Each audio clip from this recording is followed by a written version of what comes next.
Хайде днес да надникнем зад етикетите на нещата, които ползваме всеки ден, защото там се крие една от най-големите промени в съвременната икономика – аутсорсингът. Някога задавали ли сме си този въпрос? Етикетът може да казва едно, но истината, както често се случва, е доста по-заплетена. Тя ни води на пътешествие из една глобална мрежа от решения, която променя самата същност на това, какво представлява една компания днес.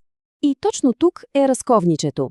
Днес най-големите компании в света често не притежават машините, които произвеждат техните продукти. Не, те притежават нещо много по-ценно – марката, дизайна, идеята. Това е така нареченият Asset Light модел – бизнес с по-малко физически активи. И така, нека се гмърнем в този феномен, за да видим как се роди тази идея за виртуална корпорация. Представете си една компания, която може да завладее света, без да притежава и една тухла от фабриката, която произвежда продуктите й. Всичко започва с пионери като Nike и Adidas. Те осъзнаха нещо революционно. Чакай малко, ние сме добри в дизайна и маркетинга, не в шиенето на маратонки. Нека някой друг го прави. След това Apple усъвършенства този модел до изкуство, като каза: ние ще се фокусираме само върху гениалния дизайн и софтуер, а производството, него ще го изнесем. А Dell от своя страна го приложи за сглобяване на компютри по поръчка в реално време, с части от цял свят. Само си представете мащаба. Apple възлага около 70% от производството си на външни фирми. И тук не става дума просто да се спестят пари. Не, това е фундаментална стратегия. Тя освобождава компанията да се фокусира единствено и само върху това, в което е най-силна – иновациите и дизайна. Добре де, но как изобщо се стигна до тук? Тази огромна промяна не се е случила от само себе си, нали? Разбира се, че не. Зад нея стоят няколко много мощни технологични и икономически сили, които промениха света. Реално, 4 неща се случиха почти едновременно и създадоха, така да се каже, перфектните условия. Първо, технологичния скок. Интернет позволи на фирма от Калифорния да управлява фабрика в Китай, все едно е в съседния квартал.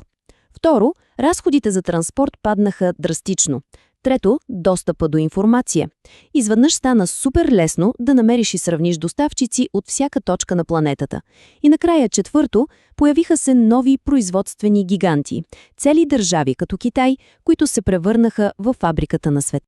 И така, всичко това води всяка една съвременна компания до един ключов, фундаментален въпрос, който определя цялата й стратегия. Отговорът на този въпрос се крие в една много важна бизнес теория – тази за ключовите компетенции. Какво е това? Най-просто казано, това е онова уникално нещо, което една компания прави по-добре от абсолютно всички останали. Нейната тайна съставка, нейното суперсилие.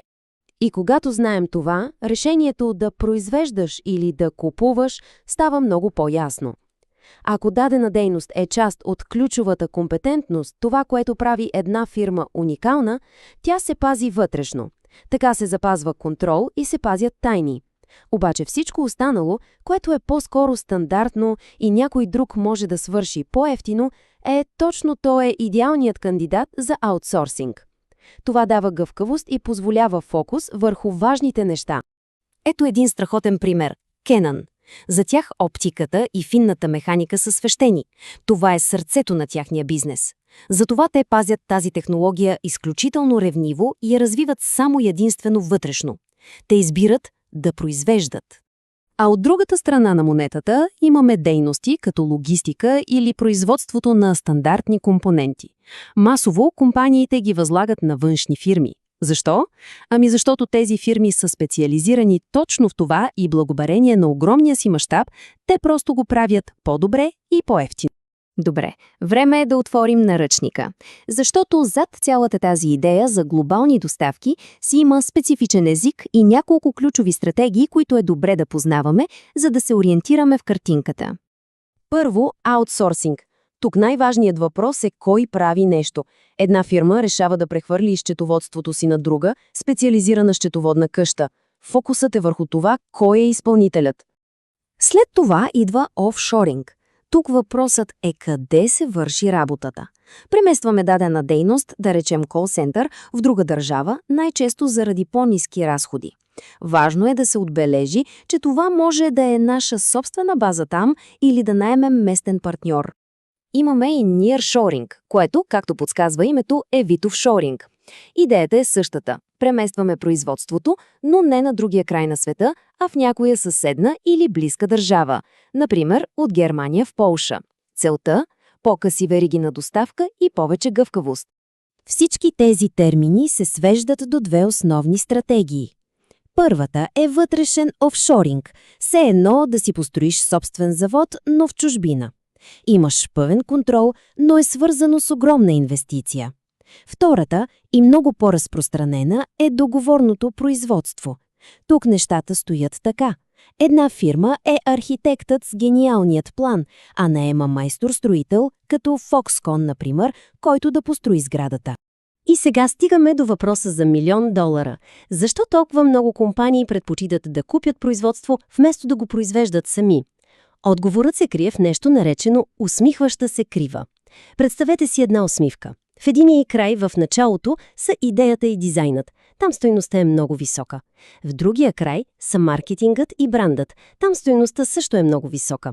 А къде е най-ниската точка на усмивката? В средата. Точно така, самото производство. То често е стандартизирано, конкуренцията е жестока, а печалбите са малки. Затова умните компании се фокусират върху високите краища на усмивката и просто аутсорсват средата. И ако производството е тази ниска среда на кривата, то там си има един безспорен крал. Компания, за която повечето хора не са чували, но която всъщност сглобява голяма част от любимите ни джаджи. Името й е Foxconn. Само за мащаб говорим за над 360 000 служители. Foxconn е най-големият производител на електроника по договор в целия свят. Те сглобяват продукти за Apple, Sony, HP, за почти всички. Това е перфектната илюстрация за мащаба на тази невидима фабрика, която задвижва съвременната икономика. Разбира се, този модел не е перфектен. Изобщо. Последните няколко години много ясно ни показаха, че той крие и сериозни рискове. Дори се зароди една обратна тенденция – завръщане на производствата обратно у дома. Рисковете са главно три. Първо, губи се директен контрол върху качеството. Второ, репутационния риск. Ако партньора в Асия се забърка в скандал с лоши условия на труд, кълта се хвърля директно върху марката.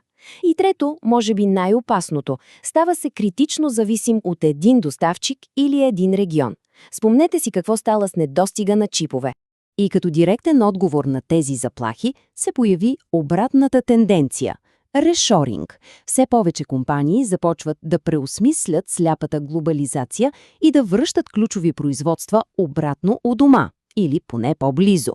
Вече не се търси само най-ниската цена, а нещо много по-важно – сигурност и устойчивост. И това ни води до финалният, може би най-важен въпрос за нашето време. След десетилетия, в които строяхме глобални мостове и вериги за доставки, дали сегашната несигурност в света ще ни накара да започнем да строим стени? От отговора на този въпрос зависи бъдещето на цялата глобална икономика.